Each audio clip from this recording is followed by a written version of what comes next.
some of you are going to go to Law Knop tonight, and you're going to spend like $40. I don't know. Some of us are pretty big boys, Molly. I'm just saying. I'm just saying. But this is the world that we're living in. And we've been privileged to grow up in America, and we've been privileged to have, a lot of stuff and to have houses and all this kind of stuff. But the fact of the matter is that none of us are guaranteed this, so we have to start living in accordance to God's way. Does that make sense? You guys, all right? I mean, I'm trying to set this up for you. I'm trying to break it down to where we can understand it. But here's our life verse for this new reality, because we have that's the whole thing. We have to have kind of a paradigm shift. We have to kind of change our way of thinking. It can't be about getting the latest, greatest, getting the best, all this kind of stuff. Abby and I, we're really having to kind of having to kind of pull back on how we're spending and that type of stuff, because we realize that we can't do it the world's way and still be happy and blessed like God wants us to.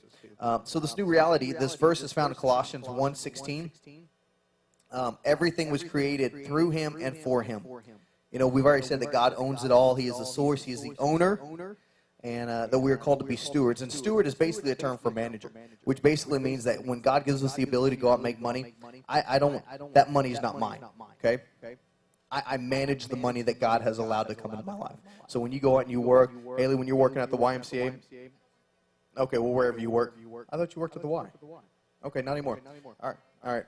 She got canned, whatever.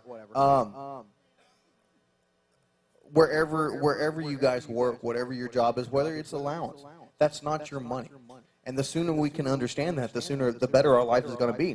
What it is that we're managers of the money that God gives us. So when we pay our tithes, when Abby and I give our 10% like we're supposed to, we're not worshiping God with the money. We're worshiping God with our obedience to him.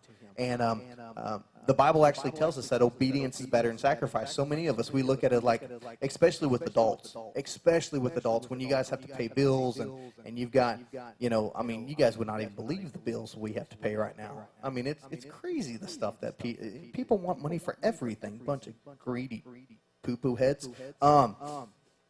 But money, money goes out just as fast as we can get it in. But here's what we have to understand, Abby and I, and here's what we have to understand as far as you guys go, is the fact that every bit of money that comes in is not your money to begin with.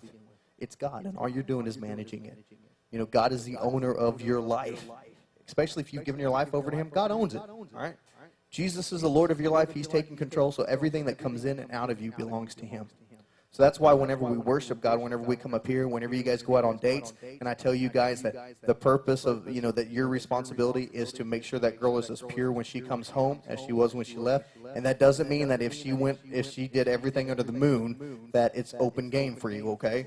This is a daughter of Christ. This is a son of Christ. Ladies, it goes the same way.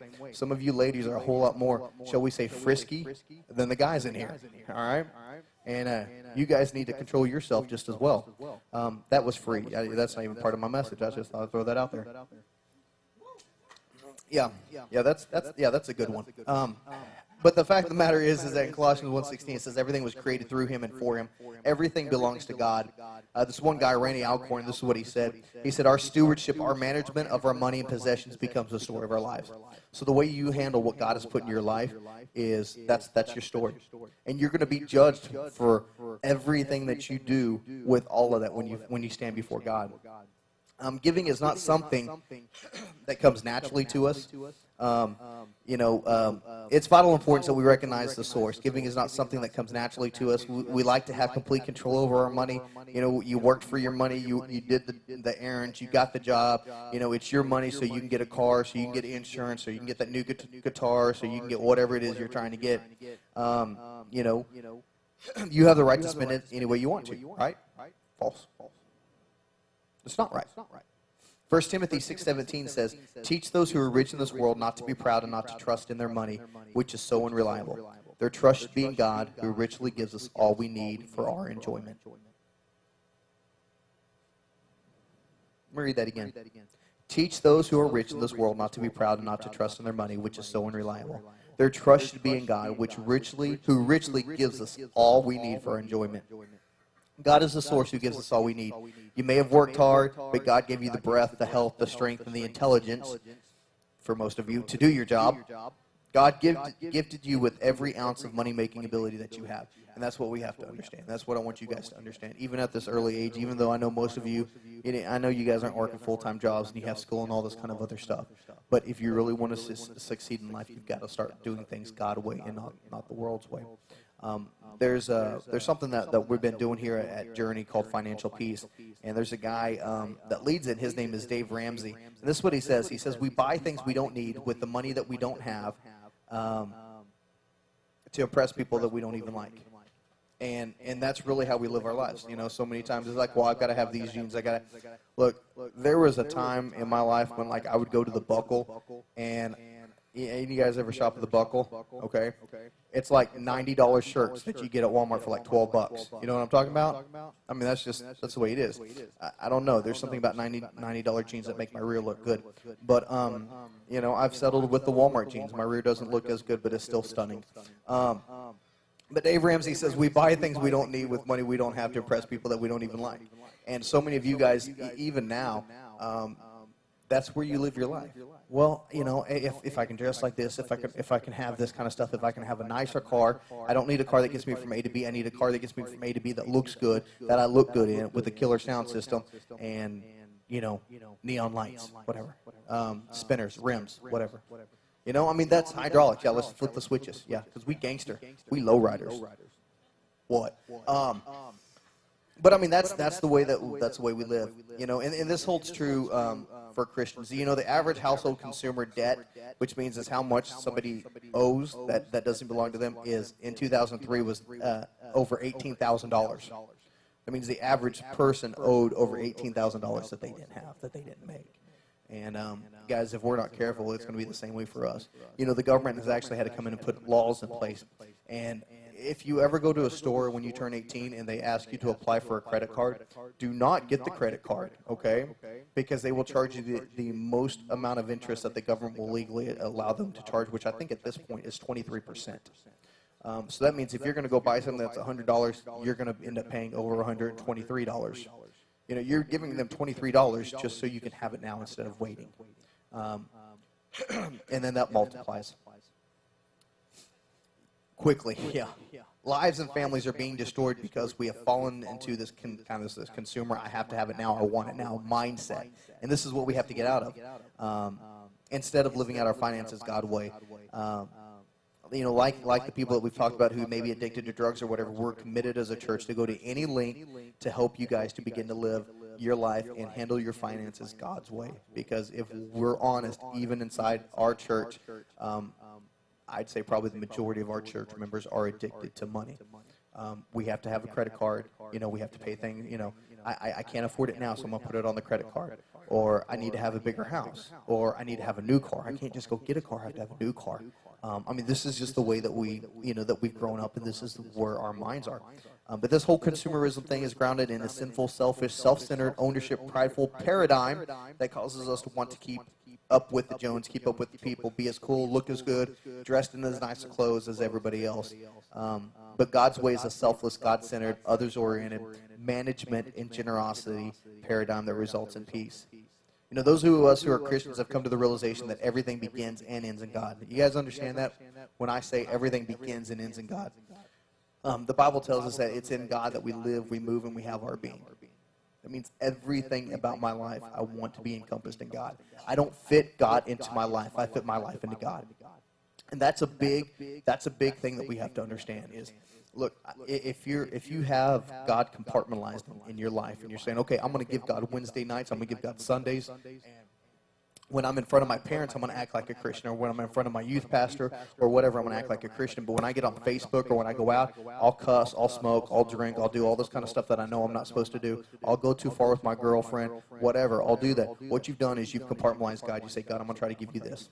Okay, that's not a Christian life. And if I can be completely honest with you, you're not a Christian if you're living that way.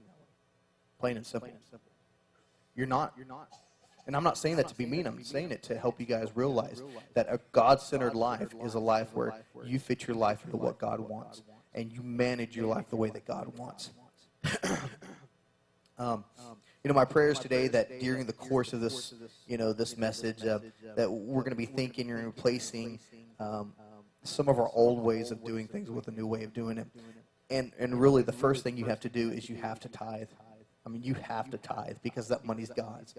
And so if we look at it as managing, as being managers of God, because everything God created, God owns it, it's all His, everything we do, everything we live, all belongs to God.